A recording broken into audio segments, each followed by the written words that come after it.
Hello, Bookaholics. This is Deirdre Pippins, and today I have a great conversation with André Lewis Carter, who wrote a book about the Navy, and it's based on historical facts. Yes, there was a race riot on the USS Kitty Hawk back in 1972, and we're going to delve into this story and much more with André Lewis Carter after this.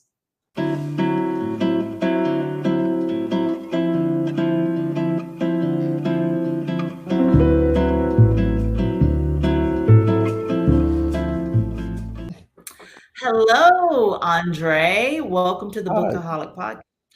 thank you. I'm happy to be here.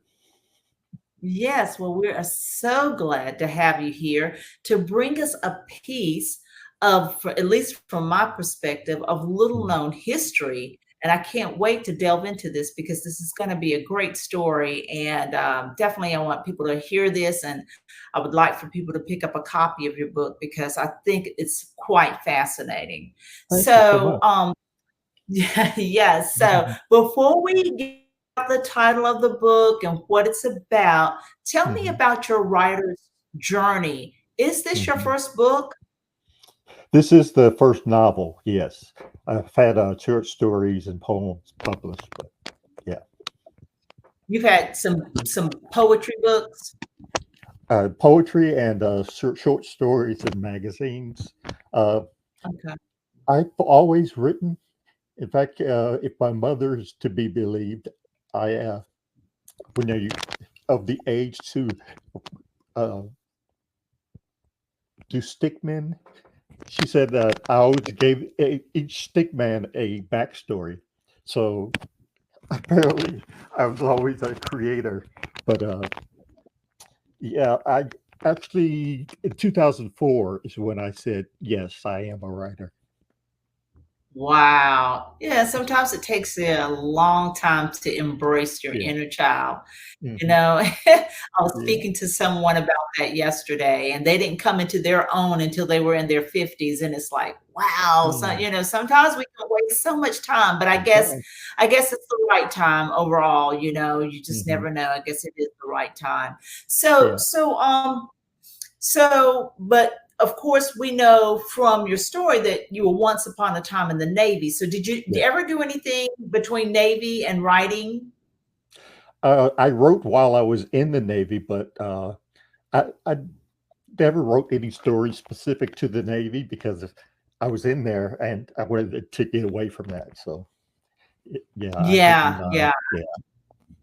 I can understand that. I can understand that. Okay, so we're gonna call out some dates. We're gonna call out some dates. So I don't know. Men are not usually worried or concerned about dates and years and stuff, but first Yeah, of I'm past all, that. okay.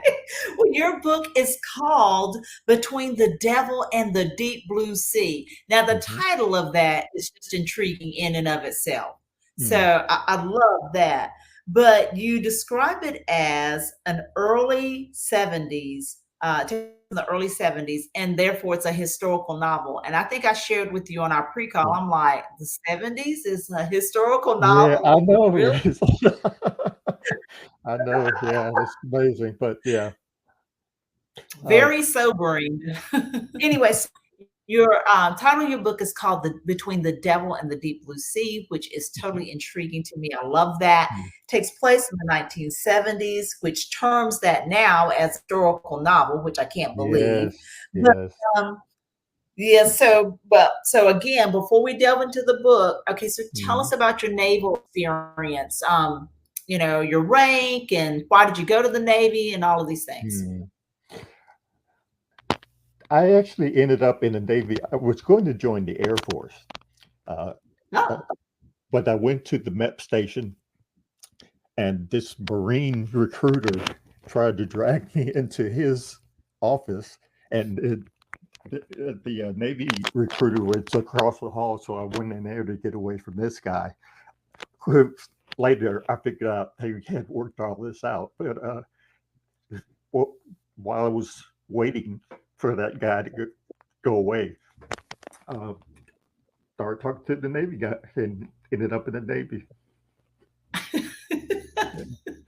So, so That's funny. I A lot of people well, don't even want to go towards any of those areas. yeah, you're fair game. Yes, definitely. Yeah.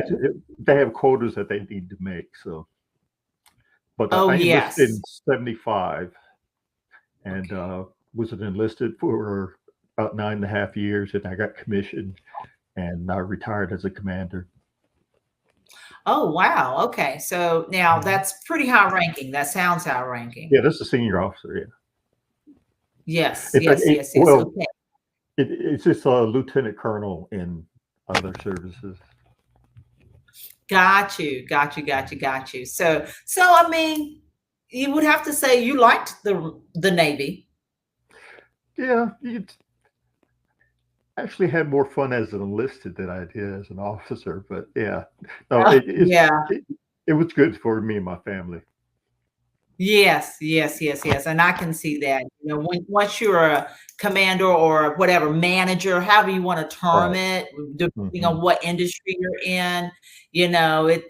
it's different being a manager and having to manage people, yeah. So That's I can true. Yeah. understand where you're coming from with that. Mhm. So now, 75, by this time, the Vietnam War is over, right? That's the last year of the Vietnam War. Yes.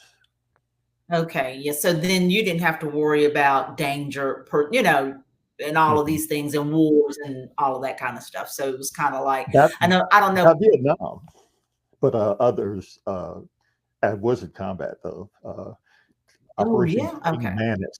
Yeah, in the early '80s. Oh, okay, okay, got you, got you. So your mom said you were always a writer, even your Yeah. stick people had a backstory. And I'm thinking, Mhm. I'm like, I remember drawing stick people. My people were Mhm. just stick people. They didn't have a backstory. Yeah. Yeah, it sounds like you were destined to be a writer. So what Oh, made you it pick in up? fact, to answer that, when I went into the Navy, I went into naval communications, so I was writing messages. So I've always done some kind of writing, even before I Yes, the creative stuff. got you, got you. Well, so you're finished with the Navy and you decide Mhm. you're gonna write about the Navy. Yes, uh, Uh, it when I first got the idea for the book, he, it, mhm. he needed to escape, and the Navy just popped in my head, and it Yeah. was a great place to start the book. And I do know Yes, yes, a lot about the Navy, so yes. Well, tell us a little. Let's go to maybe the heart of your story. mhm, You can correct me if I'm wrong. mhm, That this story surrounds a historical event, mhm, which is it took place in 1972. There was a mhm. race riot on the USS Kitty Hawk. Yes, yeah. Wow. It's the only documented race riot in the history of the U.S. Navy. Wow. Okay. So could you tell us a little bit about that historical event? Yeah, this October of 1972, the Kitty Hawk was actually on its way home, and Hmm. before they left the Philippines, they got a message that the USS Ranger, who was supposed to relieve them, had a catastrophic uh, to one of the main engines, so they couldn't come on time, and the USS Kitty Hawk received orders to head back to Vietnam. Tensions were already Okay. high. Yeah, tensions were already high, and it just got out of control. So of course, 72 was still the Vietnam War, and this Mhm. ship was located, stationed at the Philippines, correct? Well, they were in the Philippines, getting ready to head Got back. Yeah, and right, right, right. yeah, and then they got But those orders to go they were home. poised for Vietnam, though, just in case. So they were coming from Vietnam, Okay. You Oh, stopped in the gotcha. Philippines on the way home, but they had to turn around and go Gotcha. back. Gotcha. And that's because they had some type of catastrophic engine Uh, problem. Engine problems with their USS Ranger, who was supposed to replace them. Got you. And so then we go on and Mhm. Oh well, when there were already racial tensions because it was the early '70s, uh, yeah. but I guess they were just some people were looking for someone to blame, and the black sailors just felt like they were being dumped on, basically, and Mhm. they didn't really have an outlet, and they there were some unfair things in their view that was going on with the sailors, uh, and Mhm. there was a lot of like pushing and shoving in lines and that kind of stuff, and it just kept building until uh, a big group of them just started going around uh, hurting people. Yes, yes. And so I can see how something like that could have jumped off. But first of all, Hmm. you're under the pressure and tension of war anyway. Hmm. That's got to Hmm. be hard, Yeah, as and you thought that you were going home, and yes, and you yeah, thought you were going home, yeah, and um, then the scapegoating goes on, hmm, and to paint a picture, and we have to paint this picture. I was in 72. I hmm, was, oh gosh, how old was I? Maybe 6 years old, hmm, 6 years old, hmm, and you were enlisted in the Navy. And so a lot of people that are younger don't realize, hmm, and I only know these things because my brother, he hmm, was in the Vietnam War. He was in the hmm, Army, and he didn't hmm. go to Vietnam. He went to Germany. He was working in intelligence. But I only Okay. know this because I have older brothers and sisters. And so the Hmm. race tensions were already high. Yeah. 72 was a key year that a lot of Black people were raising the fist sign, it was Hmm. Black power, Black is Hmm. beautiful. We thought we had gotten away from those things of, say, like Right. calling men a boy and all Yeah. of these things. And so Hmm. Black men felt very empowered at that Hmm. time, and they just weren't going to be dumped on. And then when you put that into the whole mix of what you're talking about, it was Hmm. combustible. Yeah, it was, and it was also on the evening news, which the Navy, everybody hates bad PR, but certainly Sure. the Navy during that period, because they were already having, excuse me, they were already Mhm. having trouble meeting their quotas. So, Yes. but yeah. Yes. And two, Mr. Carter, and let me know what you think about this. My father served in World War II.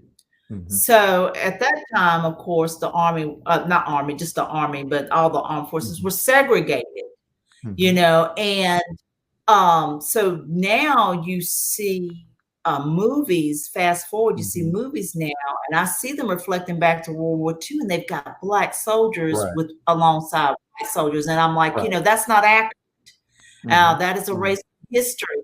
And so my point in bringing this up is that a lot of times people like me, civilians, Hmm.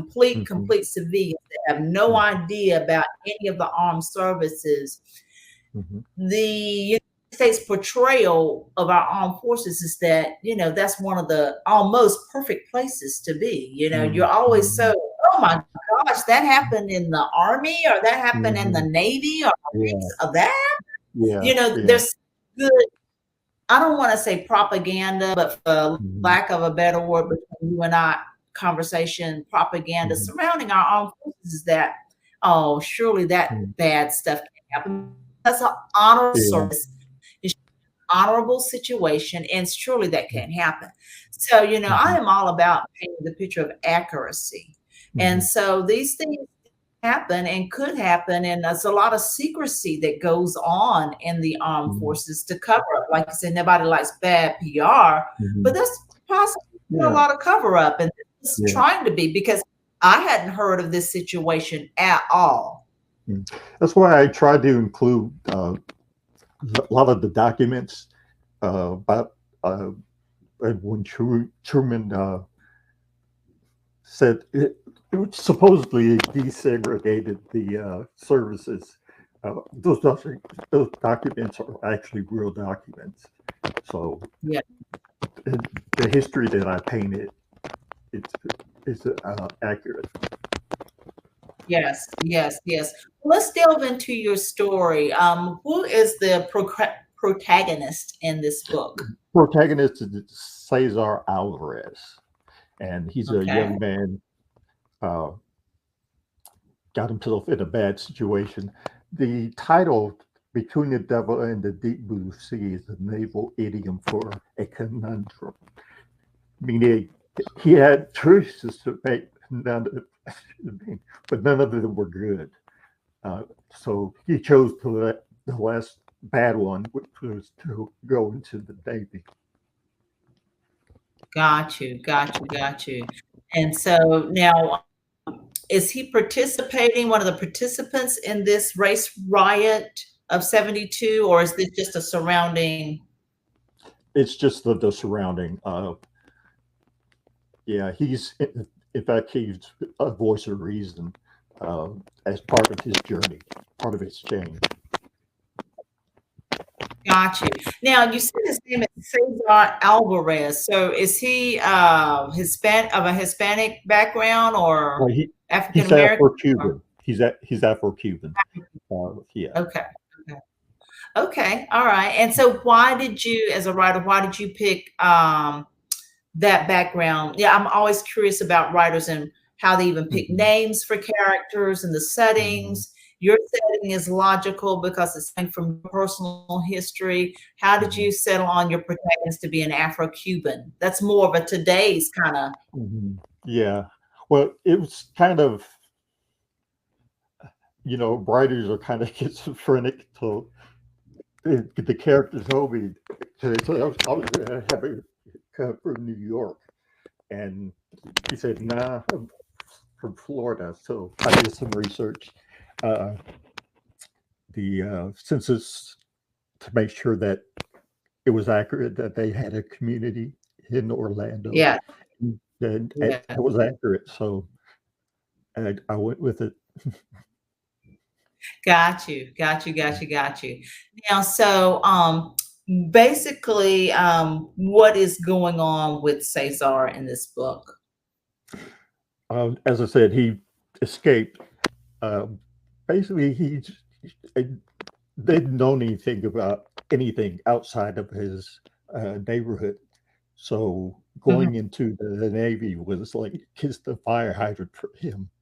Uh, in fact, didn't even know any of the white people, and he Yeah. didn't know uh, about the Black Power movement, the feminist movement. Uh, he was streetwise, but he didn't know anything about the world. Got you. Got you. So this is a coming of age story for him. Coming of age and redemption, yeah. Okay. Okay. And why redemption?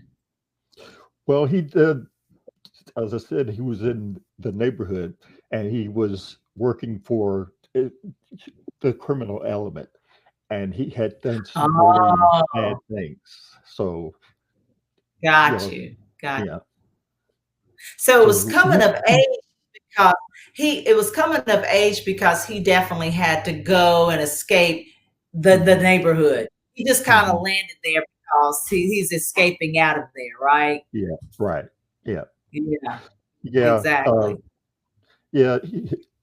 He probably would be dead if he had stayed there. So, uh, and he just figured that nobody that his problems wouldn't follow him into the Navy, and of course he was wrong. Right. Oh, okay. Okay. Okay. So in order to finish that up, you have to read the book. Yeah. And I, I hope that all makes sense. But yeah, Yeah. there's a lot of layers there. Yes, most definitely. Well, now, let me ask you, do you have any future books, that you're, drafting? I do have a second novel that I'm working on as well as a screenplay. Uh, Oh, but I, I don't like to talk about uh, what the story is until I finish the first draft. So most yeah, definitely, but it's most coming.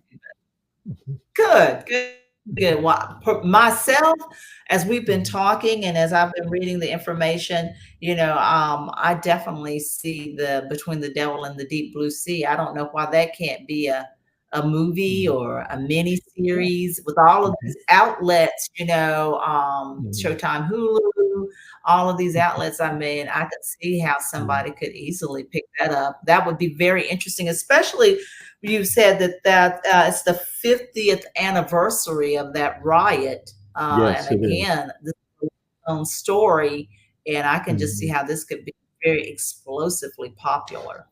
Yeah, and 50th anniversary, and they're also scrapping it this year. Uh, Turn it into razor blades or whatever. So that's it, and this is something that I think should be remembered. So that's another reason why I put the climax on the Kitty Hawk. Yes, most definitely. And a piece of little trivia here, Mhm. I'm in North Carolina, and so we actually have a town called Kitty Hawk. Yeah, yeah. Uh, Like, and the Down ship is named after that town. Yeah. Yes, yes, yes, and that's where the Wright brothers, came Mhm. from Ohio to Kitty Yeah. Hawk, North Carolina to test Mhm. their planes, and I've gone to that, particular historical area where Mhm. they did fly. So, yes, Mhm. so just a side piece of trivia. Well, So, actually, Andre. it's in the book.